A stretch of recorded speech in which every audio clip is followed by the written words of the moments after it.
अगर देश में मुसलमान नहीं होते तो क्या उनकी राजनीति चलती? वो तो सिर्फ हिंदू मुसलमान करके राजनीति करते हैं। आप अपने उन मित्रों की बात नहीं करते जिन्होंने देश को लूट लिया, देश के बैंकों को लूट लिया। आप बात करते हैं हिंदू मुसलमान की और पूर्वजों को बुला भला कर रहे हैं।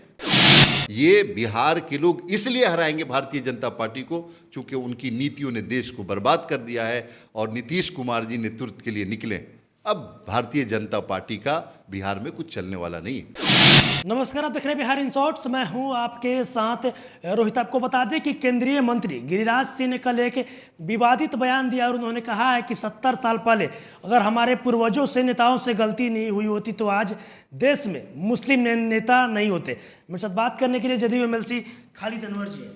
गिरिराज सिंह ने बयान दिया है कि 70 साल पहले अगर हमारे पूर्वजों से गलती नहीं हुई होती तो देश में मुस्लिम नेता नहीं होते। गिरिराज सिंह जी को ये बताना चाहिए कि अगर देश में मुसलमान नहीं होते तो क्या उनकी राजनीति चलती? वो तो सिर्फ हिंदू मुसलमान करके राजनीति करते हैं और पूर्वजों से गलती नहीं हुई। पूर्वजों ने एक बढ़िया भारत दिया लोगों को, एक संस्कृति दी, एक ऐसी संस्कृति जिसमें सब लोग समा जाते हैं। ये गिरिराज सिंह इस तरह की हरकत करना बंद करें। पूर्वजों से को गाली देना, महात्मा गांधी जी को बुरा भला कहेंगे, सरदार पटेल को बुरा भला कहेंगे, बाबा भीमराव अंबेडकर को बुरा भला कहेंगे, ये देश उनको माफ़ नहीं करेगा। वो अगर उनकी हरकत यही रही तो ये बात समझ लीजिए बिहार के लोग उनके ऊपर पत्थर फेंकेंगे, उनका निकलना मुश्किल हो जाएगा। ये सब सही नहीं है। आप क्यों पूर्वजों को बुरा भला कह रहे हैं? क्यों आप महात्मा गांधी जी को बुरा भला कह रहे हैं? आप बताइए, आप मंत्री हैं, 10 साल पहले आप चुन करके गए, आप अपनी उपलब्धियां तो बताइए।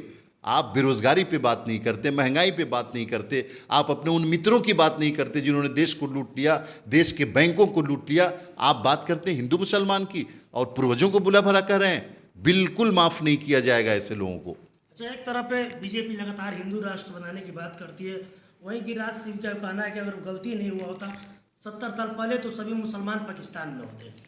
नहीं, वही मैं कह रहा हूँ कि हिंदू राष्ट्र बनाने की बात कोई नई नहीं है। ये आज़ादी के वक्त भी एक फ्रिंज एलिमेंट था। 2-4 लोग थे जो इस तरह की मानसिकता रखते थे, जिनका जहन बीमार था, जो बीमार लोग थे, जो ये समझते थे कि हिंदू राष्ट्र क्या होता है। आप बताइए तो, किस तरह का हिंदू राष्ट्र चाहिए आपको? ये सब आप एक मनुवादी सोच के लोग हैं। आप चाहते हैं कि देश के गरीब, अति पिछड़ा बैकवर्ड को गुलाम बनाया जाए। इस देश में ये सब नहीं चलेगा। देश जो है वही रहेगा, आप लोगों को बदल दिया जाएगा। 2024 में आप लोग कहीं नजर नहीं आएंगे। अच्छा, 2024 में लोकसभा का चुनाव होने वाला है। जो देश के प्रधानमंत्री हैं नरेंद्र मोदी, बिहार आने की उनकी बात चली, क्या लगता है उनके आने से 24 में असर पड़ेगा?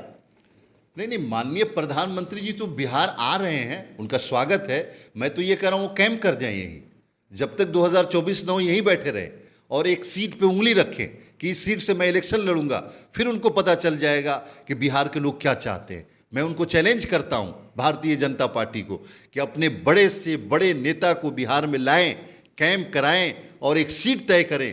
40 की 40 सीटों पे भारतीय जनता पार्टी को हारना है। इसको कोई ताकत अब बचा नहीं सकती है और ये बिहार के लोग इसलिए हराएंगे भारतीय जनता पार्टी को क्योंकि उनकी नीतियों ने देश को बर्बाद कर दिया है और नीतीश कुमार जी नेतृत्व के लिए निकले। अब भारतीय जनता पार्टी का बिहार में कुछ चलने वाला नहीं है। चलिए, अब देखा तो मेरे साथ जदयू एमएलसी खालिद अनवर थे। जिस तरीके से गिरिराज सिंह ने बयान दिया था, उनके बयानों पर पलटवार करते हुए इन्होंने साफ साफ कहा है कि अगर देश में मुस्लिम नहीं होते तो फिर बीजेपी की राजनीति ही खत्म हो जाती, क्योंकि बीजेपी हिंदू और मुस्लिम की राजनीति करती है। और वहीं आपको बता दें कि जिस तरीके से देश के प्रधानमंत्री नरेंद्र मोदी के आने के बाद चलिए उसको लेकर भी इन्होंने बड़ी बात कर दी और साफ साफ कहा है कि बीजेपी के कोई भी बड़े नेता आ जाए, कितना भी कैंपेन कर ले, 2024 में बिहार में से 40 में से 40 सीट बीजेपी हारेगी। और भी इनका क्या कुछ कहना था आपने इस वीडियो में देखा। बस इसी तरह की तमाम खबरों के साथ मेरे साथ जुड़े रहे। तब तक के लिए धन्यवाद।